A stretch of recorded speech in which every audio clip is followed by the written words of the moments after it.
চৰাইদেউ জিলা পৰিষদৰ অন্তৰ্গত যিমানসমূহ আমাৰ পঞ্চায়তৰ ৱাৰ্ড আছিলে, গাঁও পঞ্চায়ত, আঞ্চলিক পঞ্চায়ত আৰু জিলা পৰিষদ, তাৰে ডিলিমিটেশ্যনৰ ড্ৰাফ্টটো আমি আজি পাব্লিছ কৰিছোঁ। আৰু আজিৰ পৰা আমাৰ 27 ছেপ্টেম্বৰ আমাৰ ফাইনেল পাব্লিকেশ্যন হ'ব। গতিকে আমাৰ ৰাইজে গোটেইখন যিটো ডিলিমিটেশ্যন আমি কৰিলোঁ তেখেতলোকে চাওক, আৰু তেওঁলোকৰ যদি কিবা ওজৰ আপত্তি আছে তেতিয়াহ'লে ডিষ্ট্ৰিক্ট ডিলিমিটেশ্যন কমিশ্যনৰ ওচৰত তেওঁলোকে গোটেইখিনি ওজৰ আপত্তি দাখিল কৰিব, লিখিত হিচাপত, মৌখিকভাৱে নহ'ব।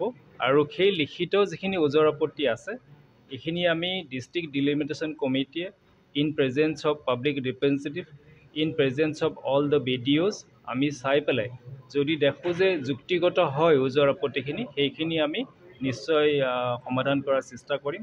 আৰু তেওঁলোকৰ যি ওজৰ আপত্তি থাকিব সেইখিনিক ন্যায্যতা প্ৰদানৰ আমি চেষ্টা কৰিম। চৰাইদেউ জিলাত ডিলিমিটেশ্যন বুলি ক'লে তেনেকৈ অকণমান গাঁও হিচাপত কোৱাটো দিগদাৰী হ'ব। কেলৈ যে আমি সোণাৰী গাঁও পঞ্চায়তৰ পৰা 2খন গাঁও পঞ্চায়ত, সোণাৰী আঞ্চলিক পঞ্চায়তৰ পৰা আমি 2খন গাঁও পঞ্চায়ত নিছোঁ লাকুৱালৈকে, আৰু 3টা ৱাৰ্ড নিছোঁ সোণাৰী গাঁও পঞ্চায়তৰ। ঠিক তেনেকৈ আমি সাপেখাতি আঞ্চলিক পঞ্চায়তৰ পৰা 4খন গাঁও পঞ্চায়ত আনিছোঁ সোণাৰীলৈকে। ঠিক তেনেকৈ সেই গাঁও পঞ্চায়তৰ অন্তৰ্গত গাঁওবিলাকত এতিয়া ইফালে মুভ কৰিছে।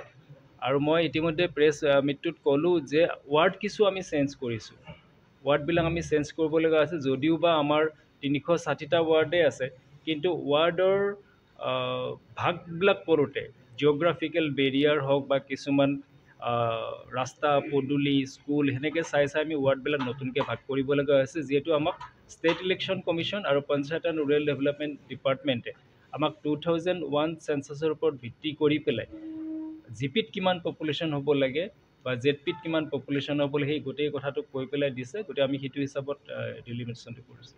আজি হ'ল আপোনাৰ 17 তাৰিখ, তেওঁলোকে 20লৈকে দিব পাৰিব। ফাইনেল কেতিয়া ওলাব? ফাইনেল 27 তাৰিখে ওলাব, 27 ছেপ্টেম্বৰ। নতুন জেডপি আমি সৃষ্টি কৰা নাই, আমাৰ 7খন জেডপি আছিলে।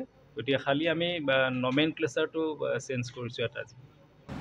পোষ্ট ডিলিমিটেশ্যন সেইখিনি যাতে প্ৰেছক এটা নোট হিচাপে দি দিয়ে যাতে তেওঁলোকৰ, কাৰণ ইয়াতো বহুত ডিটেইল আছে, ইমান ডিটেইলটো হেৰি কৰিব নোৱাৰিব। প্ৰথম অঞ্চল খাপে খাতিৰ পৰা যে সোণাৰীত আহিছে সেই বস্তুটো ৰাইজে গম পাব লাগিব, তেওঁ কাষত গৈছে সেই কথাটো ৰাইজে গম পাব লাগিব। নহ'লে যদি আমি আগৰ হিচাপতে থাকোঁ যে আমি সোণাৰীত আছিলোঁ, এতিয়া আমিতো সোণাৰীতে বোধহয় আছোঁ, এই কথাটো এতিয়া চাফৰাই আৰু অভয়পুৰ গোটেই এণ্টাৰ জিপিটো লাকুৱাত গুচি গৈছে। গতিকে তেওঁলোক মেণ্টেলিও প্ৰিপেয়াৰ হ'ব লাগিব যে ইন ফিউচাৰ আমাৰ অকল পঞ্চায়ত ইলেকশ্যনটো ঠিক কথা নহয়, ইয়াৰ পিছৰ PNRD ডিপাৰ্টমেণ্টৰ যিমান কাম কাজ থাকিব চাফৰাই আৰু অভয়পুৰৰ, তেওঁলোক লাকুৱালৈ যাব লাগিব। যি 4খন জিপি আমাৰ সাপে খাতিৰ পৰা সোণাৰীত আহিলে তেওঁলোকো মানসিকভাৱে প্ৰস্তুত থাকিব লাগিব যে অকল পঞ্চায়তৰ যিকোনো কামৰ কাৰণে তেওঁলোক সাপে খাতিৰ পৰা সোণাৰীলৈকে আহিব লাগিব।